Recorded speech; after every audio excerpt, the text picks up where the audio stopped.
Imagine waking up every day with a jaw that refuses to align. As a teenager, supposedly in the prime of your youth, every meal is a humiliation. You sit at a banquet table, draped in gold, but as you try to chew a piece of meat, your body betrays you. You catch the courtier's eyes darting away, their polite discomfort a constant reminder of your deformity. To you, swallowing isn't a reflex. It's a small, private war you fight 3 times a day. The pain is constant, deep, and gnawing. A constant pain she could never escape.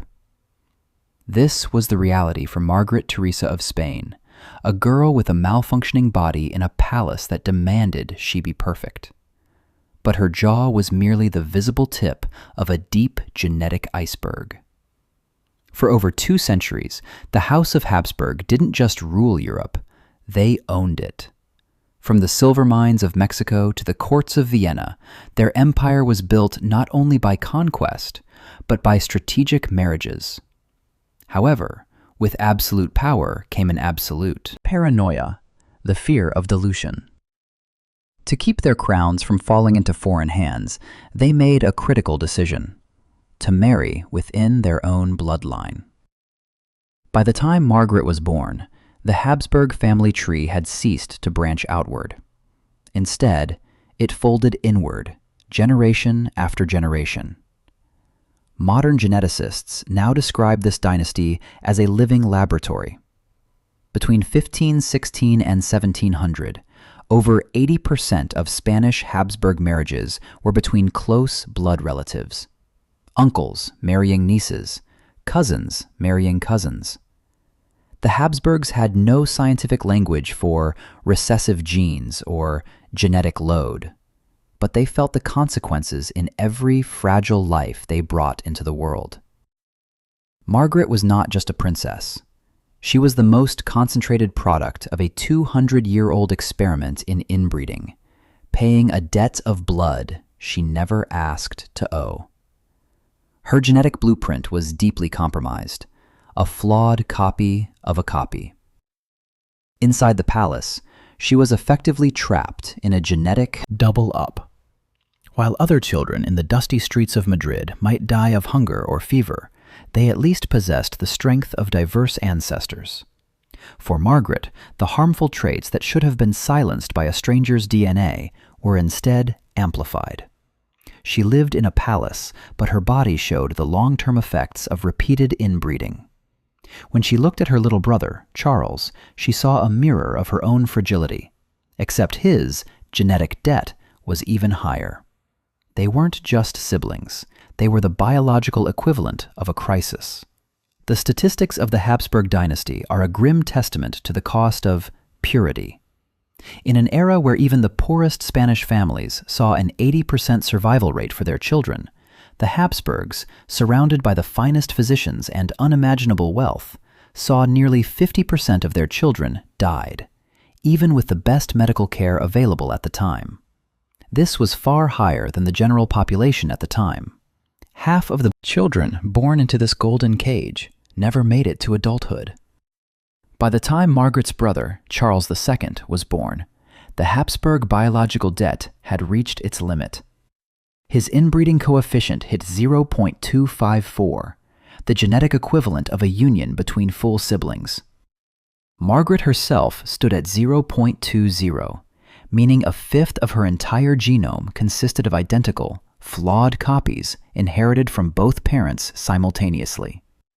What a modern scientist would call a biological catastrophe, the 17th century court celebrated as a pedigree.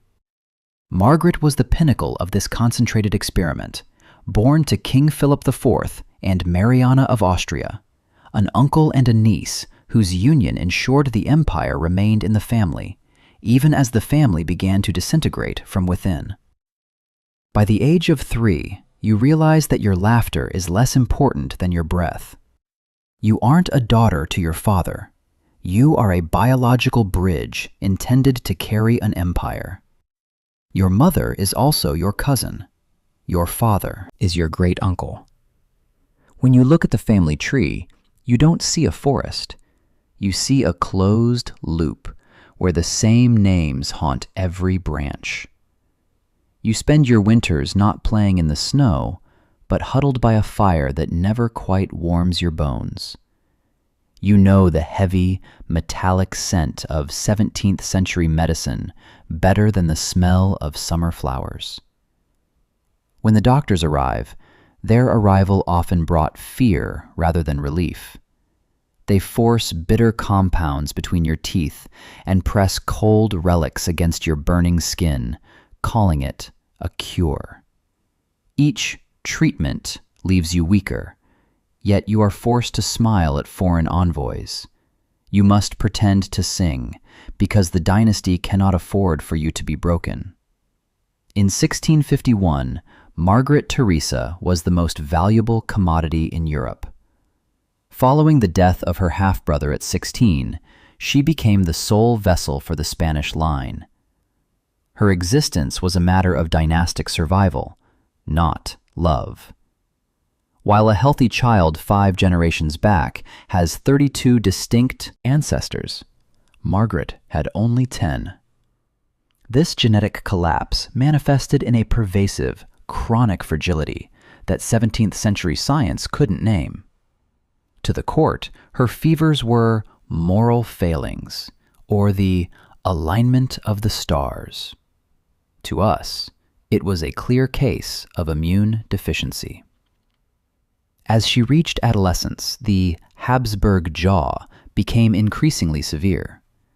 Her lower jaw pushed forward, stretching her face until her teeth no longer met. This was not a mere family trait. It was a physical tax on every waking hour.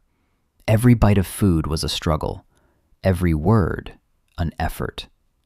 Yet the official records lied, documenting her in perfect health to keep her market value high for the marriage bed. Imagine standing for hours, stiff in a dress of heavy silk and iron stays, while Diego Velázquez studies your face. You feel the ache in your jaw and the way your lips struggle to meet. But when the painting is finished, the girl looking back at you is different. The angles are softer. The chin is shorter. The artist has gifted you a symmetry that nature denied. These portraits are sent to Vienna like status updates on an investment. You are only 2, then 5, then 8. Yet you are already being watched by a man across the continent. He isn't looking for a soulmate. He is monitoring his property. When you finally look into a real mirror, the gentle lies of the canvas vanish, leaving you alone with a body that feels like a prison. In 1656, Velázquez painted Las Meninas, immortalizing a 5-year-old Margaret in the center of a masterpiece. While art historians analyze the light and the brushwork, they often overlook the biological tragedy of the child at its heart. Researchers have since confirmed a direct link. The higher the inbreeding coefficient, the more severe the Habsburg jaw. Margaret was a statistical certainty on that curve, a girl whose very skeleton was a map of her family's obsession with power. In 1666, the investment matured. After a proxy wedding, Margaret was shipped across Europe like precious cargo. At 15, she arrived in Vienna to marry Leopold I, a man who was simultaneously her uncle and her first cousin. While historical records suggest they were genuinely fond of each other, in the 17th century, affection was a hollow comfort. The purpose of this marriage was industrial, to produce heirs as fast as possible. In a body already ravaged by genetic decay, this affection was not a sanctuary. It placed extreme pressure on her already fragile health. Within months of your wedding, you are pregnant. You feel a flicker of hope when your first son is born. But 4 months later, you are staring at a small, cold cradle. There is no time to mourn. Before the tears can even dry, you are pregnant again, and again, and again. By the age of 21, you have spent almost every waking moment of your marriage carrying a life that your own blood is destined to fail. You have buried 4 children. Each pregnancy feels like it is stealing a piece of your marrow, draining your immune system until you are a ghost haunting your own palace. You find safety only in the rhythmic poke of a needle through fabric. A simple task for a mind exhausted by a genetic load it never asked to carry. You aren't a queen. You are a failing vessel in a house that only values what you can produce. The tragedy of Margaret Teresa was systemic. Between 1667 and 1672, she endured 4 pregnancies in rapid succession. Of those, only one daughter, Maria Antonia, survived infancy, only to die at 23, a mirror image of her mother's fate. But the damage went deeper than the physical. The same inbreeding that warped the Habsburg jaw also ravaged their neurological development. Margaret struggled with the complex intellectual demands of the Austrian court, retreating into simpler domesticities. To the ambassadors, she wasn't a suffering young woman. She was an asset whose value was declining. In the cold calculus of the Habsburgs, a princess's value was measured in healthy heirs, and Margaret's body was declaring bankruptcy. Imagine standing in a ballroom and realizing that every compliment you receive is actually a lie. You've developed a 6th sense for the pauses, the half-second of silence before a courtier speaks, the way their eyes dart to your profile when they think you aren't looking. You are a master of survival smiles, remaining still while diplomats assess your worth like merchants at a livestock market. You know your face, your womb, and your very breath do not belong to you. They are state property. By early 1673, you are pregnant for the 7th time in just 6 years. You are only 21, but your body is an ancient, crumbling ruin. When the bronchitis hits, it doesn't feel like a common illness. It feels like the final stage of a debt you never signed for. For 8 days, you burn with fever. Your lungs, exhausted from the strain of constant childbearing and the genetic frailty of your ancestors, simply stop fighting. You are 21 years old, and you are finally escaping the clean blood that was actually a slow-acting poison. The true horror of the Habsburg story isn't ignorance, it's choice. The men running this empire weren't blind. They attended the funerals, they buried the infants, and they watched their daughters wither away. Yet, the machine kept running. Marrying outside the bloodline meant sharing power, and to a Habsburg, losing an inch of authority was more terrifying than losing a dozen children. When the biological reality of their inbreeding became too catastrophic to hide, seen in Margaret's agonizing struggles and her brother Charles II's inability to function, the court didn't turn to logic. They turned to witchcraft. They blamed divine testing or the weak constitution of women. It is a tale as old as time. When a system fails, women are held responsible for outcomes beyond their control. Foreign rivals called the Habsburgs rotten, and they named Margaret and her kin as the source of that rot. On March 12, 1673, Margaret Teresa died. She was the product of a closed loop of DNA, a victim of a political logic that prioritized pure blood over living breath. She left behind a dynasty that was literally eating itself alive, leaving us only with the gentle lies of her portraits to remember the girl who was broken by a crown. She never complained, at least not in any document that survived. In a world that valued her pedigree more than her life, that silence is its own kind of record.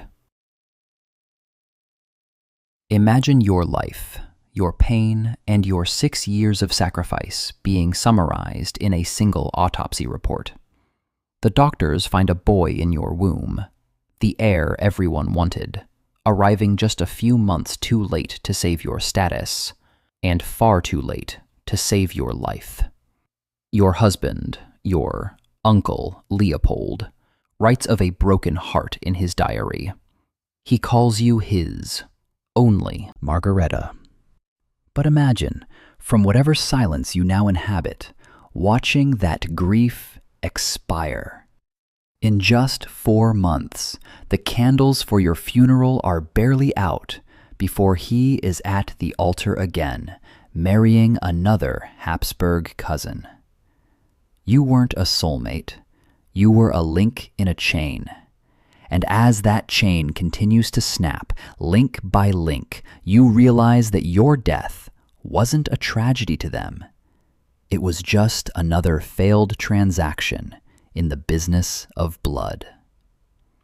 The aftermath of Margaret's death provided a cold, biological proof that the Habsburgs could no longer ignore.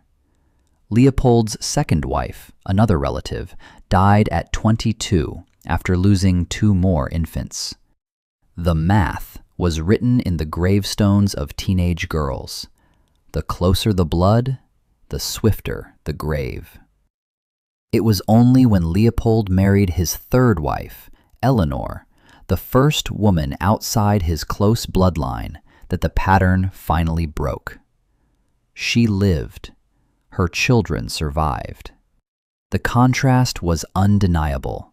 The wife who came from outside the closed loop was the only one who could sustain the dynasty. But for Margaret's own lineage, there was no escape. Her only surviving daughter, Maria Antonia, became a ghost of her mother's past. She moved into the same palace, endured the same unhappy pregnancies, and eventually died at 23, the exact same age, in the exact same place as her mother. The Habsburg poison had been brewing for 200 years, and it was reaching its lethal concentration. In 1700, the final blow fell. Margaret's brother, Charles II, a man whose body was a museum of genetic errors, died without an heir. With him, the entire Spanish Habsburg line vanished. 2 centuries of pure blood had successfully protected the empire from outsiders, only to leave it to a corpse. The machine finally ran out of raw material. History wrote thousands of pages about the paintings, but the girl inside them remained a silent witness to a world that valued her pedigree more than her breath. Imagine living in a world of marble floors, priceless tapestries, and the most beautiful paintings human hands could create. From the outside, you are the envy of the world. But from the inside, the palace is a trap, where the walls aren't made of stone, but of decisions made 2 centuries before you were born. You are a prisoner of a pure bloodline that is actually a slow-acting poison. You smile through the examinations, you endure the 7 pregnancies, and you watch your children fade away, one by one, while your own body turns against you at a cellular level. You pay the price for an empire you never asked to rule, with a life you were never allowed to own. And through it all, you remain silent. A silence so profound, it becomes the only record of who you truly were. The House of Habsburg attempted to build an empire that couldn't be diluted, but in doing so, they built a gene pool that couldn't sustain life. By the time they reached Charles II, they weren't just dealing with a jaw or a fever. They were dealing with a biological bankruptcy. Every system, immune, skeletal, neurological, was built from a limited genetic library that had been copied until the blueprints were unreadable. They blamed witches, they blamed sin, and they blamed the stars. They looked everywhere except at the marriage contracts. And the heaviest burden of this denial fell on the women. A man's infertility was a tragedy. A woman's was a political failure. Margaret Teresa was the ultimate victim of this calculation. She died at 21, her daughter at 23, and her grandchild at 6. The machine simply ran out of raw material. History has written thousands of pages about the brushstrokes in Las Meninas, but very few about the girl in the center of it. Her name was Margaret Teresa. She was a human being who lived for 21 years and 8 months in a body that was failing her, for a family that valued her purity more than her breath. The Spanish Habsburgs protected their blood until there was no one left to carry it. They tried to protect their bloodline. They refused to change. And in the end, there was no one left to carry it.